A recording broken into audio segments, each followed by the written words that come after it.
Hi friends. आज की class economics की क्लास। और जैसा कि अर्थशास्त्र में अब तक हम सेक्टर बता रहे थे, और आज की क्लास जो है अर्थव्यवस्था यानी इकोनॉमी के प्रकार, टाइप्स ऑफ इकोनॉमी। तो इकोनॉमिक को, अर्थशास्त्र को या अर्थव्यवस्था को आप देखिए, अर्थशास्त्र के प्रकार को तो मैंने बता दिया, 3 सेक्टर में बांटे गए। लेकिन फ्रेंड्स यहाँ पर जो इकोनॉमी है उसके कितने प्रकार हैं, तो उसे 16 प्रकार में बांटा गया, और उस 16 का जो आधार है वो 6 टाइप में डिवाइडेड किए गए। तो आइए चलते हैं। अर्थ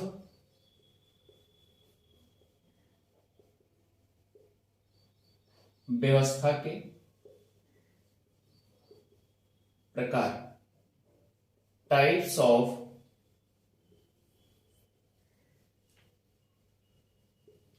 इकोनॉमी। क्लियर?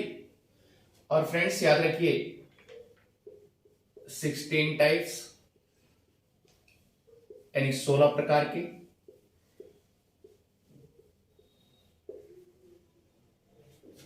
कितने प्रकार के? 16 प्रकार के। और ये जो 16 प्रकार के अर्थव्यवस्था माने गए हैं, फ्रेंड्स याद रखिए इसका आधार जो है, बेस जो है, 6 प्रकार में, 6 प्रकार के आधारों पर मान करके 16 प्रकार में वितरित कर दिया गया। तो फ्रेंड्स जैसा कि आज तो हम कम से कम 6 तो पढ़ ही लें। 6 पढ़ने का मतलब, पहले स्टार्टिंग में सबसे पहले याद रखिएगा, आप इतना जानते रहिए, अगर आपसे कभी भी पूछा जाए कि सबसे बड़ी अर्थव्यवस्था किसकी है, तो याद रखना फ्रेंड्स वह अमेरिका की है। सबसे बड़ी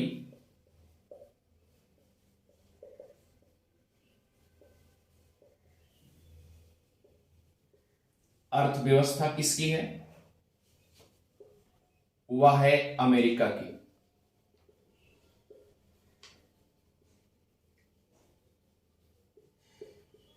इतनी बातें समझ में आ गई होंगी। तो फ्रेंड्स आइए चलते हैं कि सबसे बड़ी अर्थव्यवस्था आखिर अमेरिका की कैसे हुई। लेकिन हम सबको पढ़ना है इंडियन की, तो आइए चलते हैं इंडियन को लेकर के, भारतीय अर्थव्यवस्था को लेकर के।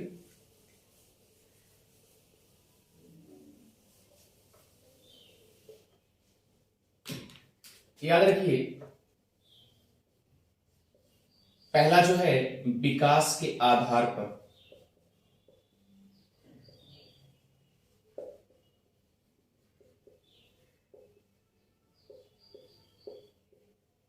विकास के आधार पर अर्थव्यवस्था। क्लियर? तो फ्रेंड्स याद रखिएगा इसे 3 प्रकार में बांटे गए। नंबर 1 विकसित अर्थव्यवस्था,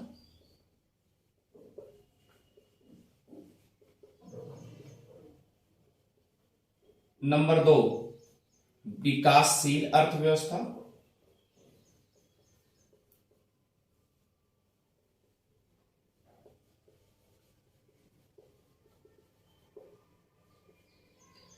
और नंबर 3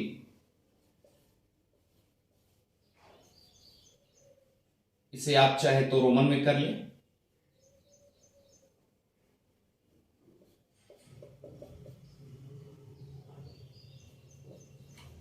क्योंकि 3-3 करके इस तरीके से बांटे जाएंगे और 6 आधारों में बांटे जाएंगे। तो पहला आधार ये, पहला आधार क्या है? विकास के आधार पर अर्थव्यवस्था। जो विकास के आधार पर अर्थव्यवस्था है उसमें 3 पार्ट्स बनाए गए। तो अगला क्या है? अल्प विकसित।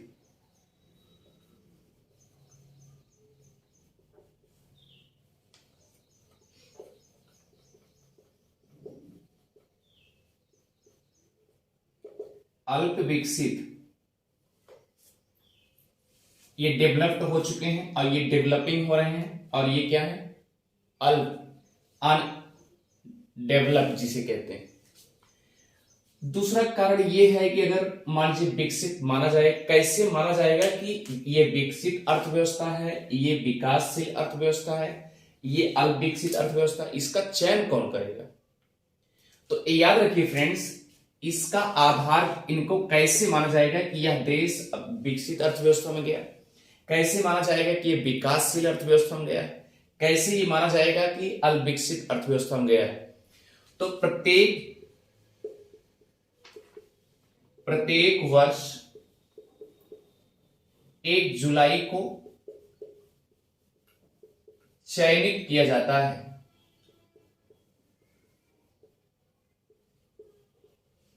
कि कौन सा देश विकसित में गया, कौन सा देश विकासशील में है, कौन सा देश अविकसित में है।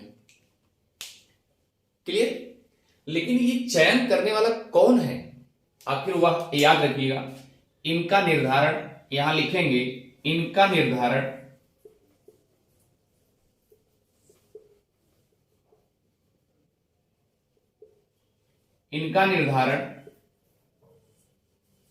वर्ल्ड बैंक अर्थात विश्व बैंक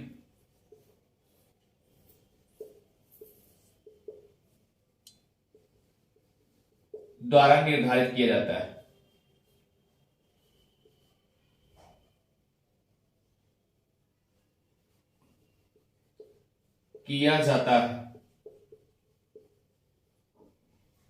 किसके द्वारा?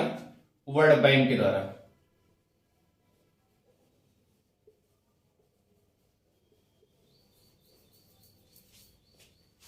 तो फ्रेंड्स, अगर अब इसका मतलब ये पता चल गया कि जो विश्व बैंक है उसी के द्वारा ये निर्धारित किया जाएगा कि कौन सा देश विकसित में गया, कौन सा देश विकासशील में गया, कौन सा देश अविकसित अर्थव्यवस्था, या कौन सी देश की अर्थव्यवस्था विकसित में है, कौन सा देश की अर्थव्यवस्था विकासशील में है, कौन सी देश की अर्थव्यवस्था अविकसित में।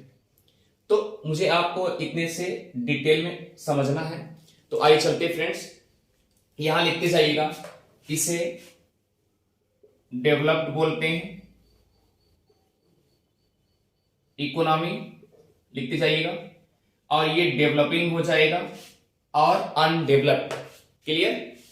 मुझे लगता है कि अच्छे से समझ में आ गया होगा। चलिए इसे इरेज कर दें। तो इतनी बात समझ में आ गई कि विकास के आधार पर कितनी अर्थव्यवस्था? 3, विकसित अर्थव्यवस्था, डेवलप्ड इकोनॉमी और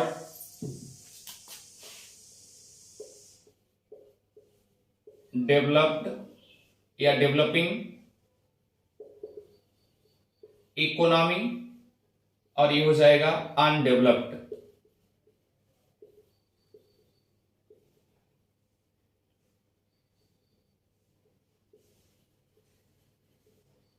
इकोनॉमी। क्लियर?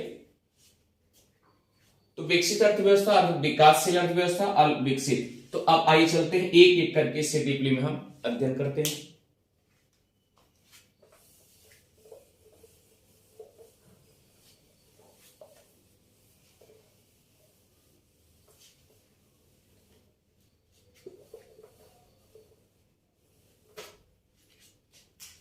अब सवाल उठता है, ये जो विकसित है,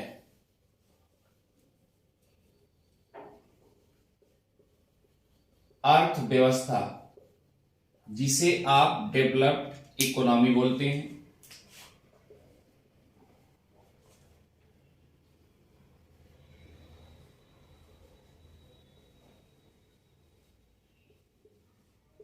क्लियर? इसे सीधा सिंपल परिभाषा है, ऐसी अर्थव्यवस्था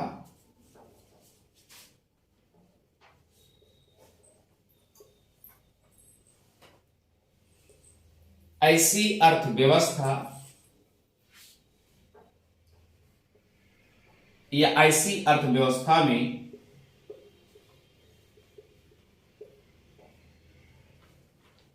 जिसमें प्रति व्यक्ति आय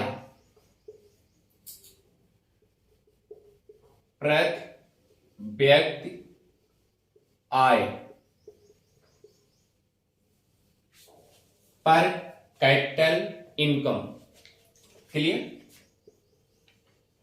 लिखते जाइएगा, पर कैपिटल इनकम, प्रति व्यक्ति आय 12,000 $236। क्लियर। जैसे कि आप जानते हैं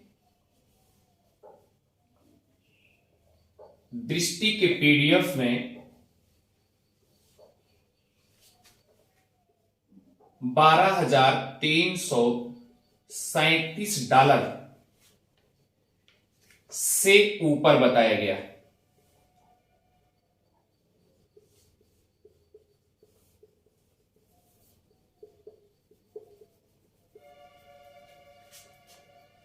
कहने का मतलब ऐसी अर्थव्यवस्था में जिसमें प्रति व्यक्ति आय $12,236, तो $1 बराबर, अभी करंटली में देखेंगे 74 यानी 74 रुपया 64 पैसा प्रेजेंट टाइम। ठीक, तो यानी कहने का मतलब 81, इतने से गुणा कर लीजिए प्रति व्यक्ति आय, तो क्या भारत में है? नहीं है। तो ऐसी अर्थव्यवस्था में जिसमें प्रति व्यक्ति आय $12,236 हो, या दृष्टि हमने बता दिया, इसे रखे रहिएगा, और यह विश्व बैंक द्वारा निर्धारित किया गया है। क्लियर। किसके द्वारा? विश्व बैंक द्वारा निर्धारित किया गया कि अगर एक व्यक्ति है उसकी आय जो है $12,236 प्रतिवर्ष है, तो वह क्या होगा? विकसित अर्थव्यवस्था के अंतर्गत आएगा। यहां लिखेंगे, ऊपर बताया गया है, या अधिक हो, ऐसा लिख सकते हैं, से अधिक हो, से अधिक हो, तो ऐसी अर्थव्यवस्था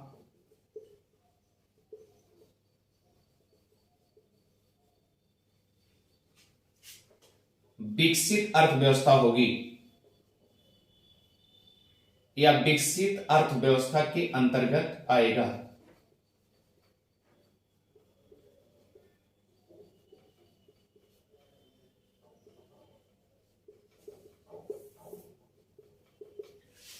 क्लियर। एग्जाम्पल के तौर पे आप ये समझिए, विकसित देश में विकसित, भाई अगर किसी देश, हमने कहा अर्थव्यवस्था के साथ देश जुड़ा रहेगा, क्योंकि अर्थव्यवस्था वर्ड शब्द जो है बिना देश के अधूरा है। जैसे अमेरिकी अर्थव्यवस्था, रूसी अर्थव्यवस्था, भारतीय अर्थव्यवस्था। तो फ्रेंड्स याद रखिए, अर्थव्यवस्था के साथ हम देश के नाम जोड़ेंगे, कौन कौन से देश जैसे आ रहे हैं, तो मुझे लगता है कि आपको अच्छे से समझ में आ रहे होंगे। मतलब किसी भी देश की कितना विकास हुआ है उसका निर्धारण करने के लिए विश्व बैंक द्वारा कि अगर इतना व्यक्ति विकास किया है, प्रति व्यक्ति इतना विकास किया है, अगर विकास किया है तो प्रति व्यक्ति आय भी उसकी होनी चाहिए $12,236 से ऊपर होना चाहिए, यानी नीचे नहीं, ना तो 12,236, यह एक मानक हो गया विश्व बैंक द्वारा। इसका मतलब इससे ऊपर होगा तो वह क्या होगा? विकसित अर्थव्यवस्था होगा। इतनी बातें अच्छे समझ में आ गई होगी। अब आइए चलते एग्जाम्पल में, जैसे इसमें लिखिए यूएसए, जापान,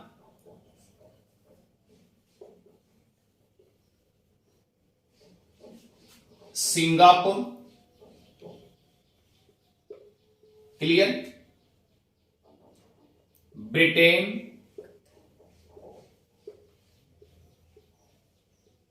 कतर, स्विट्जरलैंड,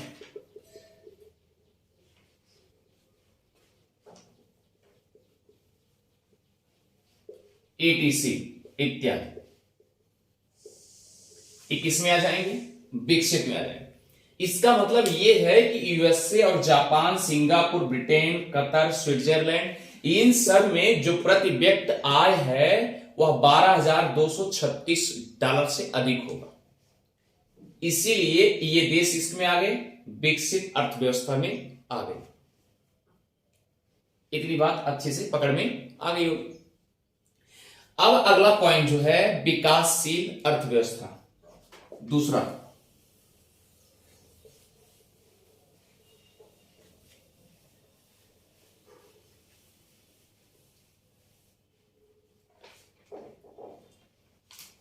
दूसरा है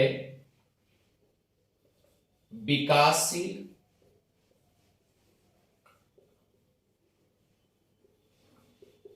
अर्थव्यवस्था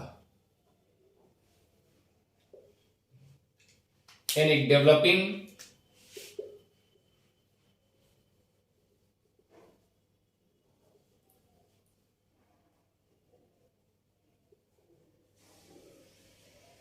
इकोनॉमी।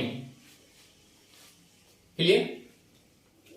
यहां पर परिभाषा क्या लिखेंगे? मान लीजिए अब तक तो विकसित रहा कि विकसित देश में विकसित देश कौन कौन से हैं, जिस अर्थव्यवस्था के अकॉर्डिंग बताया गया कि अगर वहां की अर्थव्यवस्था प्रति व्यक्ति आय 12,236 से अधिक होगी तो वह देश अपने आप में विकसित हो जाएगा। ये विश्व बैंक ने कह दिया। ठीक, हम भी इसको बताने चल रहे हैं विकासशील में कौन आएगा। तो ऐसी अर्थव्यवस्था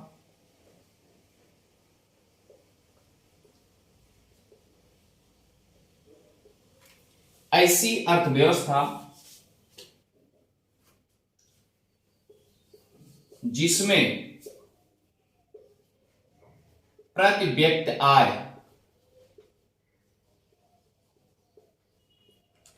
पर कैपिटल इनकम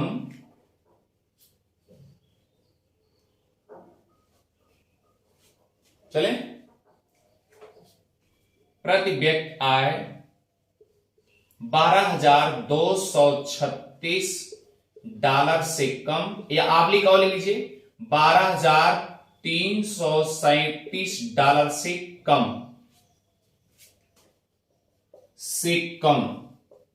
तथा 1,005 डॉलर या ऑब्लिक 1,006 डॉलर से अधिक होगा।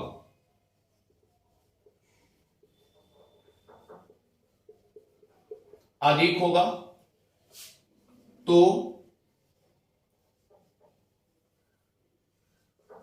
वह विकासशील अर्थव्यवस्था में आएगा।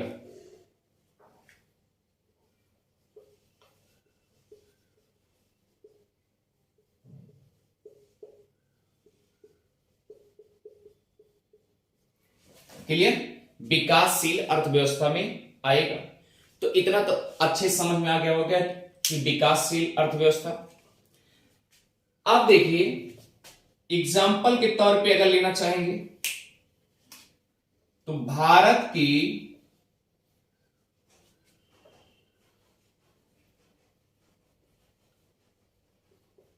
अर्थव्यवस्था प्रति व्यक्ति आय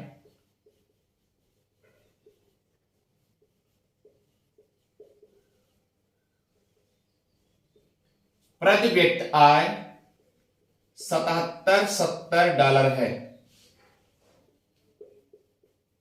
इसका मतलब इसके बीच में है कि नहीं है? 12,236 और 1,005 से ऊपर है कि नहीं है? इसलिए क्या है, यह विकासशील में आएगा कि नहीं आएगा? तो एग्जाम्पल के तौर पे लिख लेंगे भारत, ब्राजील, लिखते जाइए फटाफट। भारत, ब्राजील, मैक्सिको,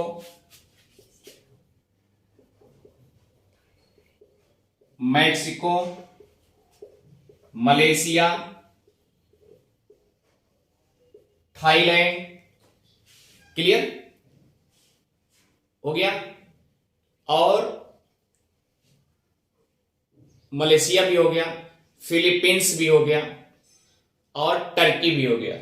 लिखते जाइए।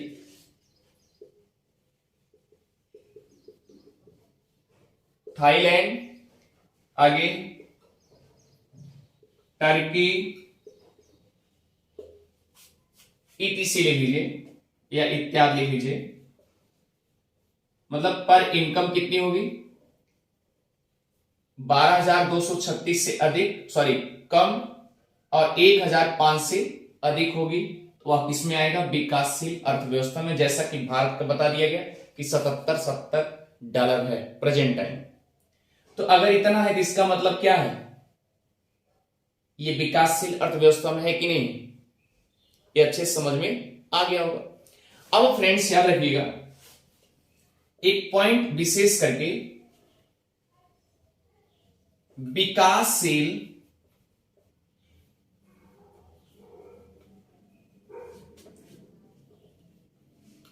अर्थव्यवस्था के अंतर्गत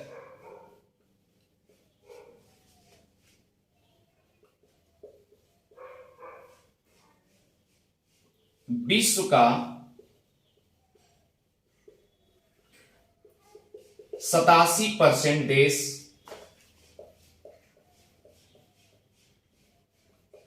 इसी कैटेगरी में आ जाते हैं।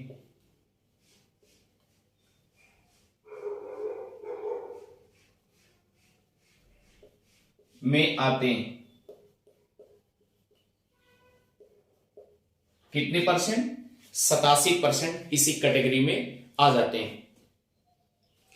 और अगर ये बोला जाएगा कि जो देश विकास का उच्च स्तर पाने के लिए क्या करते हैं, प्रयत्नशील रहते हैं, उसे विकास कहते हैं, विकासशील कहते हैं।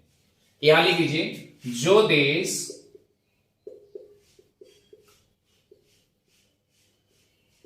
विकास पाने के लिए या विकास का उच्च स्तर पाने के लिए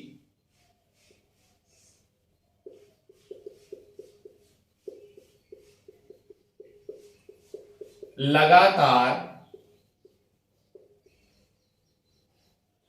प्रयत्न रहते हैं। भाई अगर लगातार प्रयत्न करेंगे तो उसमें जाएंगे, उस कैटेगरी में पहुंचेंगे, उसे विकासशील कहा जाता है। क्लियर? इतनी बातें समझ में अच्छे से आ गई होगी।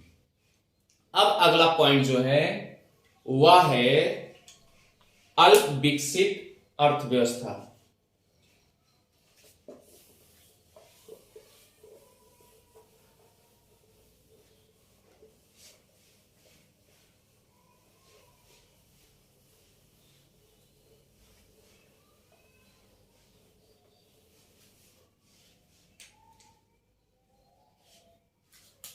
अगला है विकास के आधार पर भी चल रहा है। तीसरा पॉइंट है अल्प विकसित अर्थव्यवस्था, अनडेवलपमेंट इकोनॉमी। क्लियर? तो इसकी परिभाषा होगी, एबी विश्व बैंक द्वारा दिया गया होगा, तो लिखिए ऐसी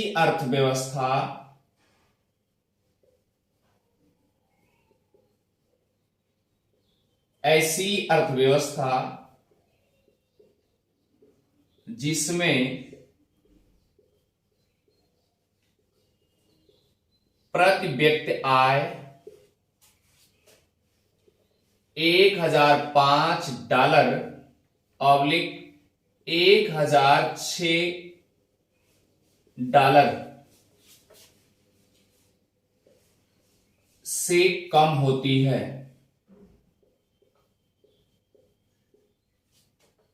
उसे अल्प विकसित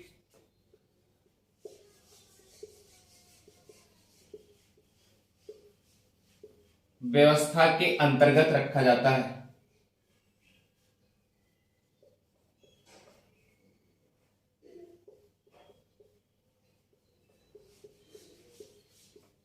क्लियर? इतनी बात अच्छे समझ में आ गई होगी। अब इसमें आप अच्छे समझ लीजिए कि एग्जाम्पल के तौर पे जैसे सोमालिया,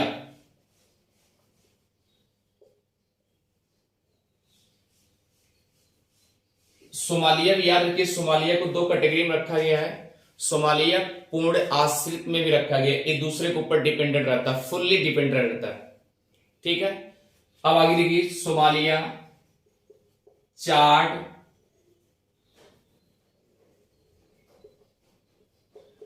बुरुंडी, जाम्बिया,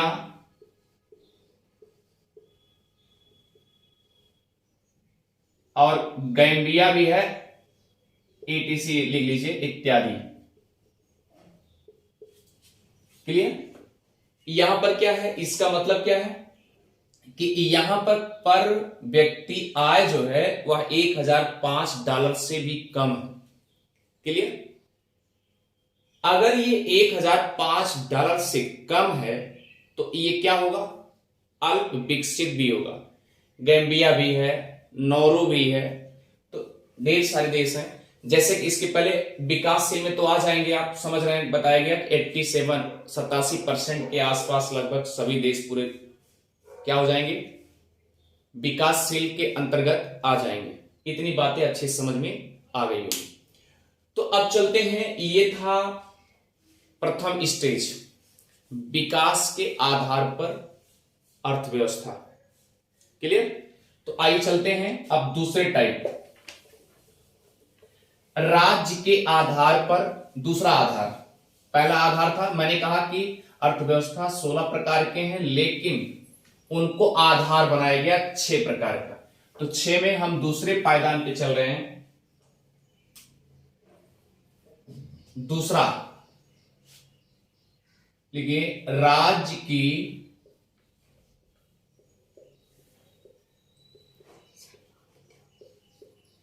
सहभागिता पर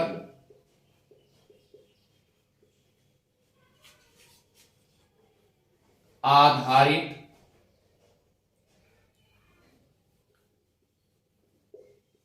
अर्थव्यवस्था।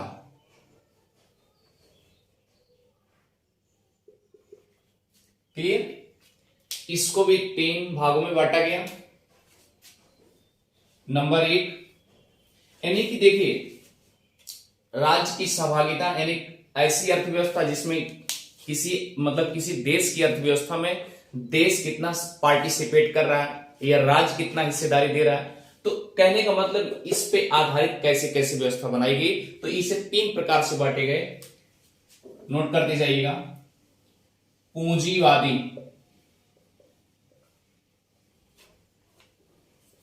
पूंजीवादी, अर्थव्यवस्था जिसे कैपिटल इकोनॉमी कहते हैं। दूसरा है समाजवादी,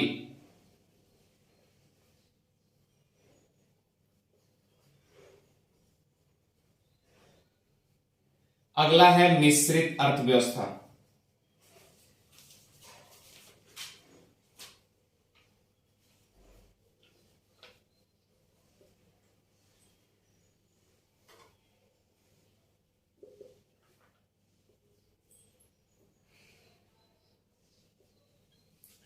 चलिए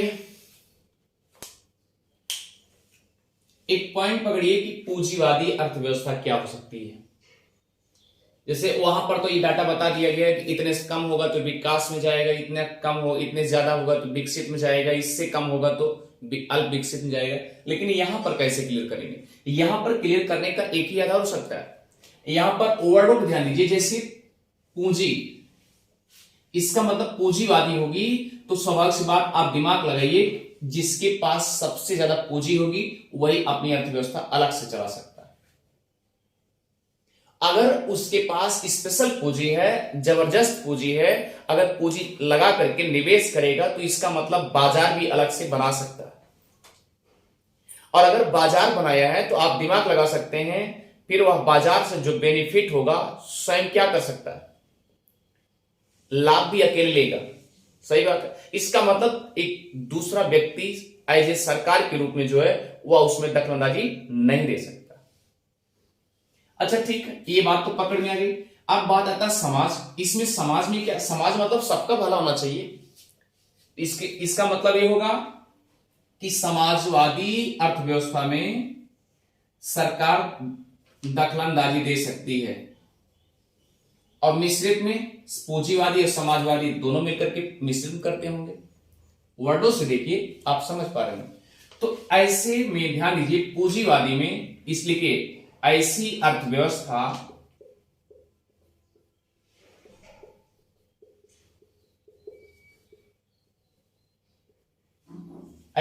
अर्थव्यवस्था जिसमें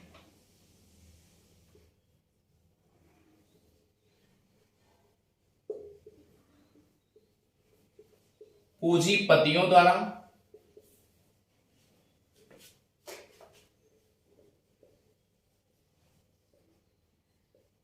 संचालन किया जा रहा है।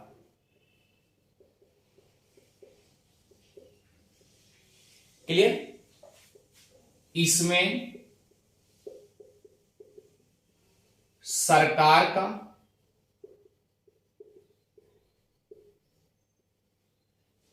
कोई हस्तक्षेप नहीं होगा।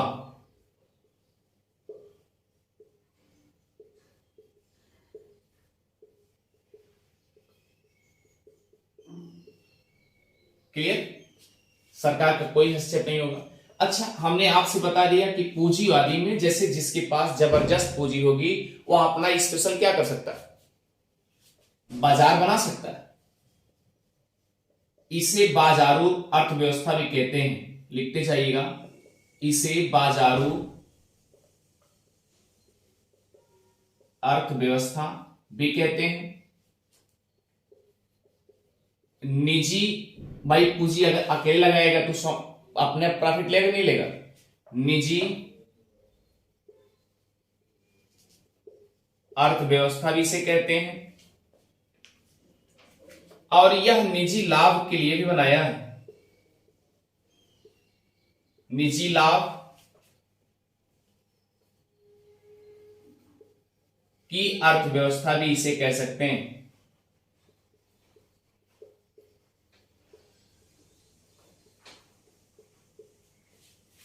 क्लियर? इतने पॉइंट समझ में आ गए होंगे। चलें, अब चलिए, कहने का मतलब यह है कि यह जो पूंजीपतियों द्वारा है बनाया गया, इसमें सरकार दखलंदाजी नहीं देगी। वो अपना क्या कर सकता है, अलग से अपना बाजार बना सकता है, बाजार बनाएगा, सेलिंग भी करेगा। तो इसका मतलब यहां पर क्या रेट फिक्स हो सकते हैं भाई? उसका जो है रेट खरीदने का मतलब सरकार से जो खरीदेगा, सरकार जो रेट फिक्स की है उससे खरीद करके इस तरीके से, इसका मतलब कि सीधा सिंपल ये है कि अगर उन्होंने बाजार बनाया है तो बाजार में अपना खुला रेट रख सकते हैं। क्लियर? अब देखिए समाजवादी में क्या होता है, इसमें लिखिए पूंजीवादी के जनक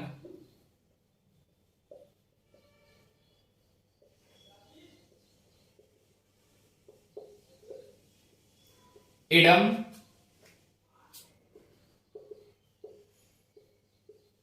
स्मिथ को जाता है।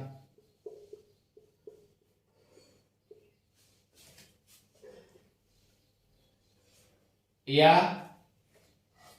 एडम स्मिथ को जाना जाता है। समाजवादी यानी सबको समाज देख करके, लिखिए ऐसी अर्थव्यवस्था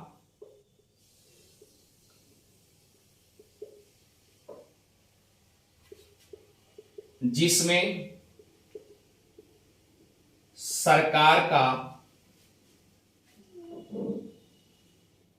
या सरकार के द्वारा संचालन किया जा रहा हो।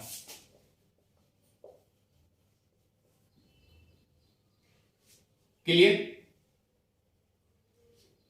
यह लोगों की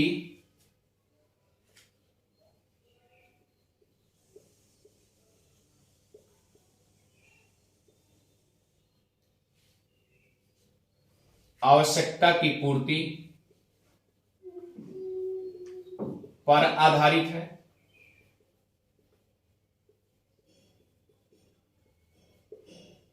पर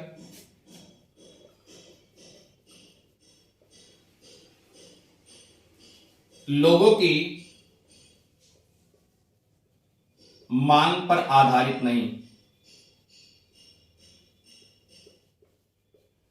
क्लियर?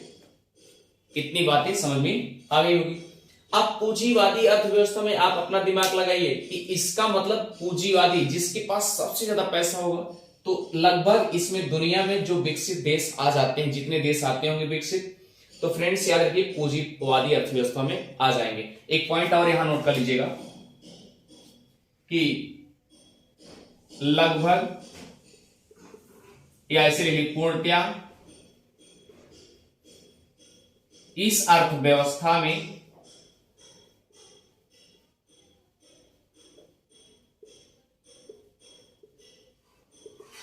विकसित देश आते हैं। क्लियर? तो हमने कहा ऐसी अर्थव्यवस्था जिसमें सरकार के द्वारा संचालन किया जा रहा हो, वह समाजवादी, समाज को देख करके, लेकिन लोगों की आवश्यकताओं की पूर्ति पर आधारित है, पर मांग पर आधारित नहीं है, भी याद रखिए। यानी पता चले कि इधर आवश्यकता पूर्ति हो गई, फिर मांग लगातार बढ़ती जा रही है, उसके आधार पर नहीं कर पाएगी सरकार ना, क्योंकि सरकार तो पूरा समाज चलाना है, इसलिए नहीं कर पाएंगे। तो इसे अच्छे समझ में आ गए होंगे। और इसके जनक याद रखिएगा, यानी समाजवादी के जनक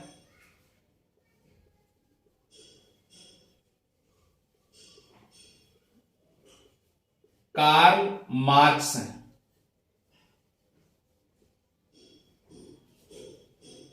कार्ल मार्क्स हैं और इनकी पुस्तक है Das Kapital. Das Kapital. Clear? इसी में यह बात लिखी गई। अब चलते हैं मिश्रित अर्थव्यवस्था।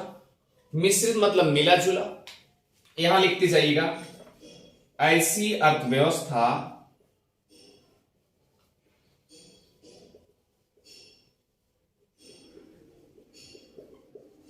जहां पर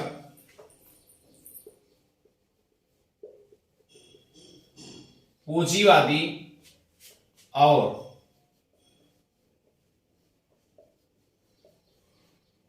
समाजवादी, क्लियर, या ये भी कह सकते हैं समाजवादी सरकार है, यानी पूंजीवादी और सरकार दोनों मिल करके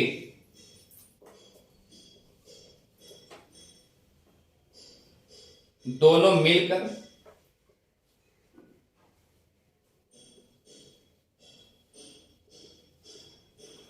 अर्थव्यवस्था का संचालन कर रहे होंगे।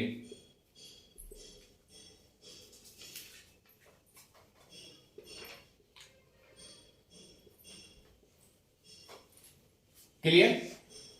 बस सिंपल तरीका, ऐसी अर्थव्यवस्था जहां पर पूंजीवादी यानी जो निजित्व है, बाजारू है, अर्थव्यवस्था, मौलिकाना, मालिक और सरकार दोनों मिल करके इस तरीके से क्या कर रहे हैं, संचालन कर रहे हैं अर्थव्यवस्था का, वह क्या होगा, मिश्रित अर्थव्यवस्था। अगर एक प्रकार से देखा जाए तो मिश्रित अर्थव्यवस्था के जनन स्पेशली किसी का श्रेय नहीं गया, लेकिन मोटे तौर पे बताया जाता है प्रोफेसर मेनार्ड केन्स द्वारा। क्लियर? मिश्रित अर्थव्यवस्था, ठीक है। जबकि इनको इग्नोर भी करने के लिए प्रयास किया गया, मतलब कि ऐसी मिश्रित अर्थव्यवस्था में ये ऐसा नहीं हो सकता है। तो प्रोफेसर मेनार्ड केन्स, ये मिश्रित अर्थव्यवस्था हमने बता दिया कि सीधा सिंपल तरीका है, पूंजीवादी और सरकार दोनों मिलकर के इस अर्थव्यवस्था की संचालन करते हैं। क्लियर है? अगर आपसे कभी पूछा जाए कि मिश्रित अर्थव्यवस्था अपनाने वाला देश कौन सा है, वह स्पेशली याद रखिएगा फ्रांस है सबसे पहले। तो भारत की अर्थव्यवस्था कैसी है, यहां पर देखिए सरकार भी मिल काम कर रही है और जो प्राइवेट सेक्टर में है यानी पूंजीवादी हैं जिसके पास पैसे अधिक हैं, दोनों मिल करके काम करते हैं। इसका मतलब भारत की अर्थव्यवस्था भी क्या है? भारत की अर्थव्यवस्था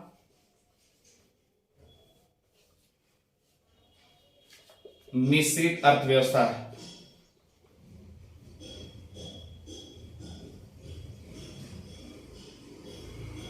अगर आपसे पूछा जाएगा स्वतंत्रता के पहले और स्वतंत्रता के बाद भारत की अर्थव्यवस्था कैसी थी, तो याद रखिए, हमेशा याद रखिएगा कि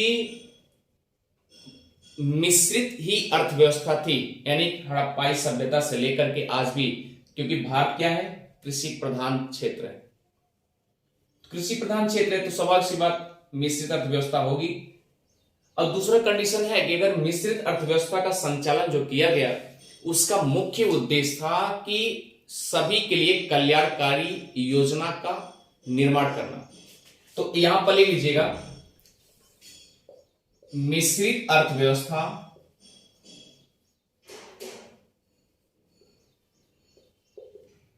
का मुख्य उद्देश्य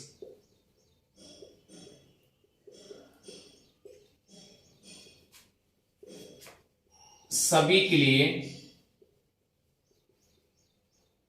कल्याणकारी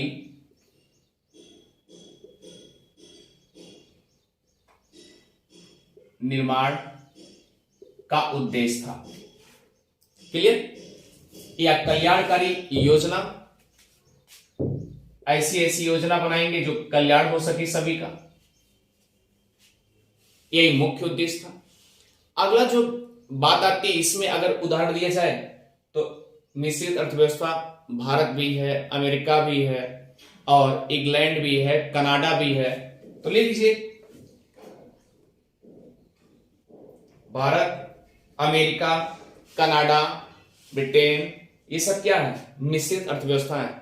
और याद रखिए सबसे बड़ी अर्थव्यवस्था तो मैंने बता दिया अमेरिका की है, और फ्रांस भी सबसे पहले अर्थव्यवस्था वहीं पर अपनाया गया, मिश्रित तो भी अर्थव्यवस्था। और भारत की अर्थव्यवस्था मैंने बताया कि भारत की जो अर्थव्यवस्था है वो पहले हड़प्पाई सभ्यता से लेकर के आज भी क्या है? कृषि प्रधान रहा है। तो इसलिए ध्यान दीजिएगा, मिश्रित अर्थव्यवस्था पहले भी चलती आ रही, आज भी चलती जा रही और आगे भी चलती रहेगी। तो फ्रेंड्स मुझे लगता है कि अच्छे समझ में आ रहा होगा। थैंक यू फ्रेंड्स, मिलते हैं एक नेक्स्ट क्लास में। Thank you.